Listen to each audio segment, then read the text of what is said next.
characters aren't always easy to get to know in a game with a top-down perspective, as you can't really see how the characters really look like. Still, that didn't stop us from trying to see if we could find 5 weird and 5 cool characters from this game. We do get to see their actions and dialogues, and some of their movements actually allow you to get a better idea of how they look like. Thanks to Packattack 04082 for letting us use his footage. We're the owners of Triforce, I'm owner 2. And I'm owner 1, and please take a look at our attempt to explain our choices for the 5 weirdest and coolest characters in A Link Between Worlds.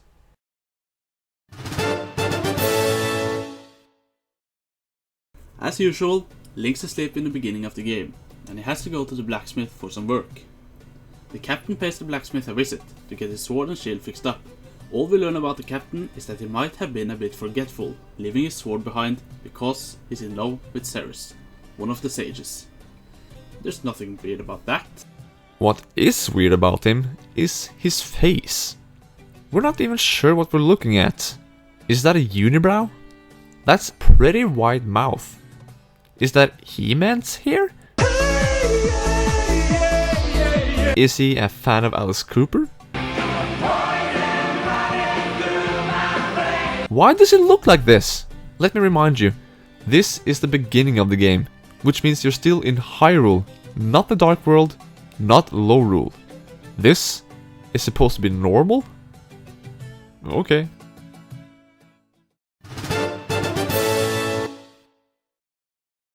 Music has always been a special part in the Zelda series, whether it's just the game music in general, the musical instruments you play on, or even on other characters playing music. In the milk bar, you have the bard and flute boy. We find these really cool because they're just a couple of musicians in a bar, and you can pay them to play different familiar songs from this game, or even from other games. It's pretty exciting to hear what kinds of songs they'll play. It sounds pretty good too, and you really get the feeling of live music in this place. Hats off to these guys.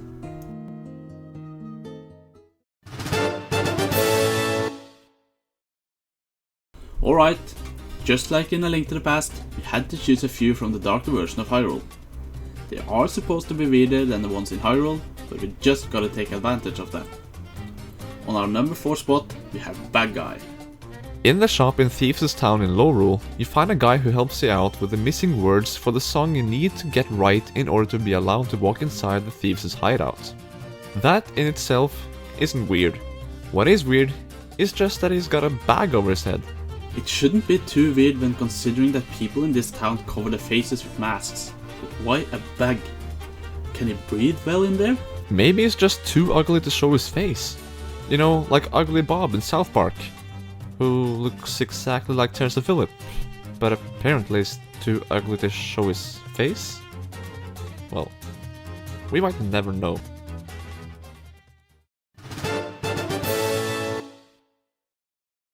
While the character itself isn't all that cool when it comes to her personality, we did put Irene on this list because of how helpful she is.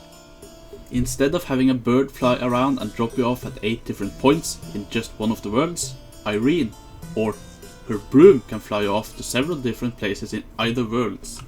Irene does this just because of a fortune teller that told her that she would get good luck if she helped out a green thing, which she believes to be Link. Huh. How convenient.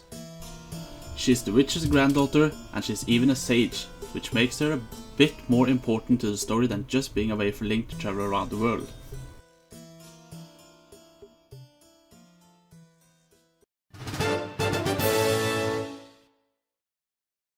Really? Do we need to say much about this guy? He's just called B-Guy, and it's pretty obvious why. He's got the right clothing, he's got wings, and his hair is even shaped like antenna. He even uses bee puns. We feel we've said what we need to explain our choice.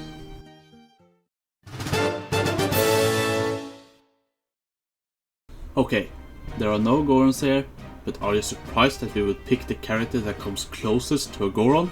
Our third coolest character is Rosso. He's a miner and one of the sages, and he's locked away inside the ice ruins. He's just a really buff dude, mining and lifting rocks. Pretty much the human form of a Goron. He gives you the power glows, allowing you to be on your way to become as strong as he is.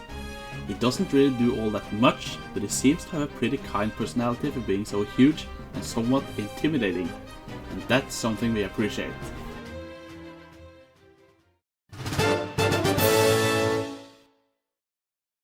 Girahim in Skyward Sword was this crazy, sort of clown-looking villain that was probably inspired a lot by Kefka from Final Fantasy VI. In A Link Between Worlds, we have another villain who seemed to draw a bit of the same kind of inspiration. YUGA. YUGA's got some really strange powers.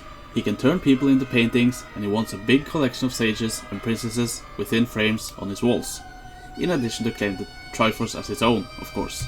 His obsession with beauty is so twisted that he only wants people that are aesthetically pleasing to be a part of his collection, and he doesn't care that his actions are actually done to real people. He's got weird motives, but gotta say that his looks are probably the weirdest thing about him. Baggy pants, pointy shoes, weird makeup, weird hair. It's kinda hard to believe that he is a man, especially with his voice. YUGA really is one of the weirdest villains and characters in the series.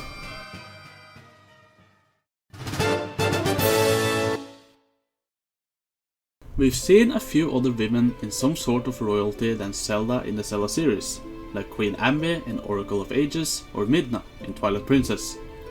In this game, we have Hilda, and we thought she was really cool. Hilda is of course a princess of Lorule. One thing we like about her is her appearance.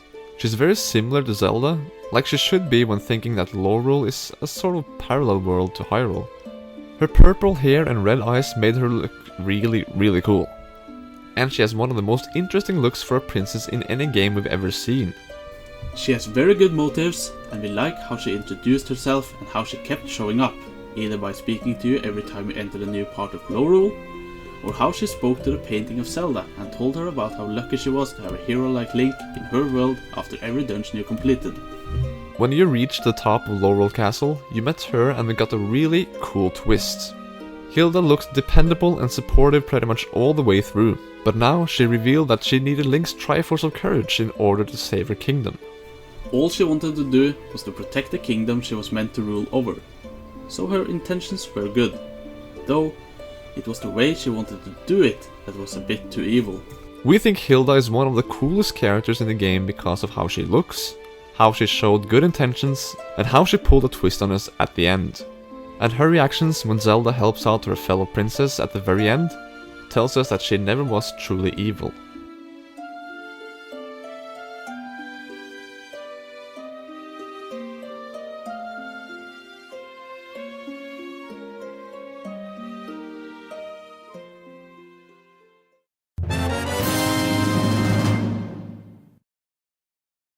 In Lorule, you can find these huge rocks to blow up. Your normal bombs don't do anything to them, so you need something bigger. South of Thieves Town, you can find the Bomb Shop Man. Why is this our weirdest character?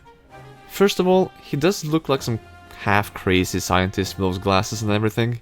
Not to mention that the outside of his house looks pretty damn weird too. But the biggest reason is because of the way he talks. He doesn't really talk, he raps.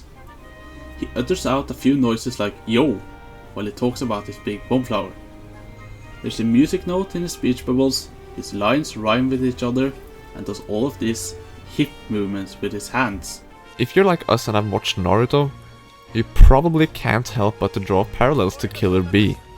We sure as hell can't, because we find him to be this really weird, but also funny and lovable character. We just have to say that we're not really that used to meeting scientists who says all his sentences while rapping.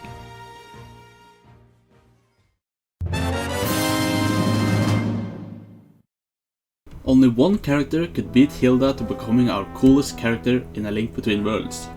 This is one of those characters that are so weird that they're cool.